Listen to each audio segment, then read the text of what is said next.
So it looks like we've got our first details about Labyrinth 2. Pretty predictable.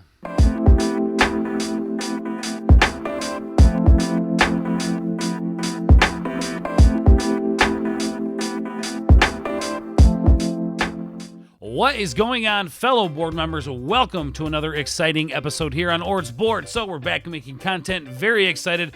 Also very excited to talk about this. All right, so I know we're looking at an article from We Got This Covered, and I know they're definitely not the most reputable publication out there. However, we are just talking about the plot leaks, and that's the plot leaks of Labyrinth 2.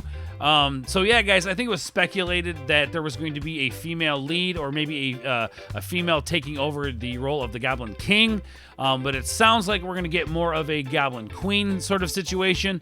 But the main story may focus on a young lady as well as the first one did.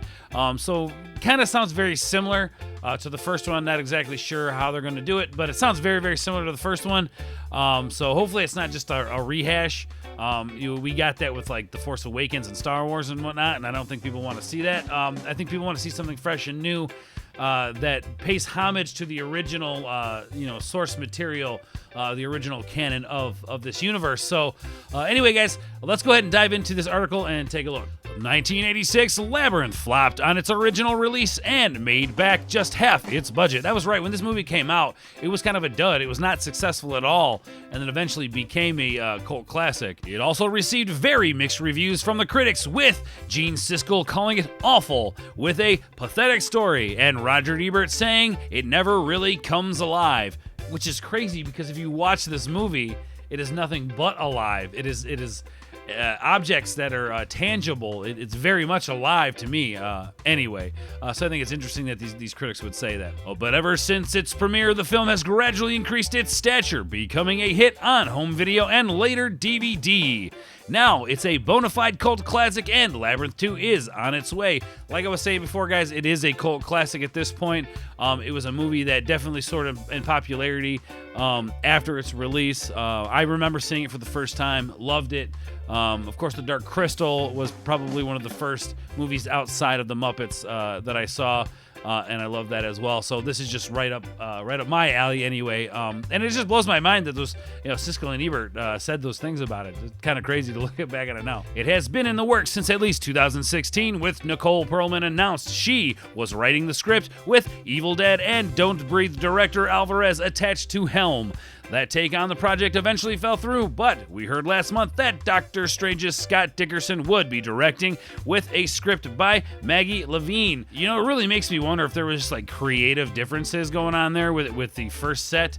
So hopefully with these new directors and writers, we're gonna get a really good storyline out of it.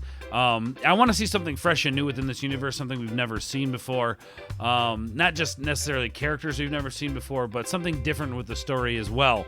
It would be very interesting to see. If you recall, Labyrinth saw a young girl dealing with a wish gone wrong and being told by the Goblin King that she has to solve a maze to save her baby brother. Labyrinth 2 will seemingly build upon that, as we're still going to get a titular maze, but this time we'll see a young woman dealing with a powerful Goblin Queen. I think like I was saying earlier, guys, they looked at putting a queen in the role here. I don't know if that's just a woke Hollywood thing. As long as they don't advertise it as something woke, I'd be interested in seeing it. I think a Goblin Queen could be, interesting dynamic. You got to come big with the outfits. You got to come big with the attire, with the wardrobe. You got to come big with that. Codpiece, maybe? I don't know. I mean, I think that was David Bowie straight up down there. So we'll have to see what they decide to do with this Goblin Queen. But I'm not saying no to it. It just depends on how you're going to advertise this movie. Obviously, David Bowie can't reprise his role, so let's hope they get someone as ethereal and somehow innately mystical for the part. Would Tilda Swinton be too obvious? After all, she has worked with Dickerson before on Doctor Strange. So Tilda, I know this was like a big push with the fans. They said, it has to be Tilda. Tilda and nobody else. I'm fine with bringing Tilda in. I mean, I guess I don't really see the fascination with the person, but if they want to bring her in, as long as she's not reprising the role of the Goblin King, I think I'll be okay with it. You have to tread very lightly with this storyline in Labyrinth because David Bowie. That's really what it comes down to. You have not only are you possibly going to ruin this legacy that Labyrinth has built up, the cult classic that it has become. You tear it down with a terrible movie.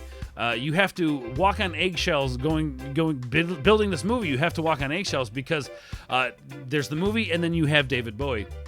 You do not want to, demean David Bowie by any means. He is just this is just such an amazing role for him.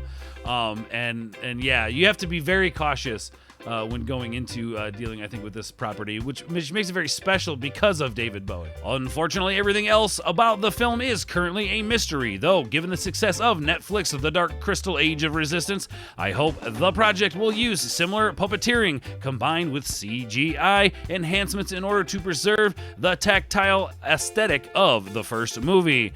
Yeah, I agree, man. The whole Age of Resistance thing was awesome. I think they did a very, very good job and keeping with the lore and letting it live in that universe.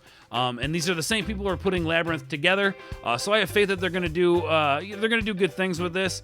I don't think it's gonna be anywhere near as good as the original, but let's make sure we take good caution with putting this together. All right, so here at the end of the article it says they hope they see Labyrinth 2 by 2022. If they decide to go tactile on it with the puppets and all that, I feel like maybe 23, 24 release. There's just so much work.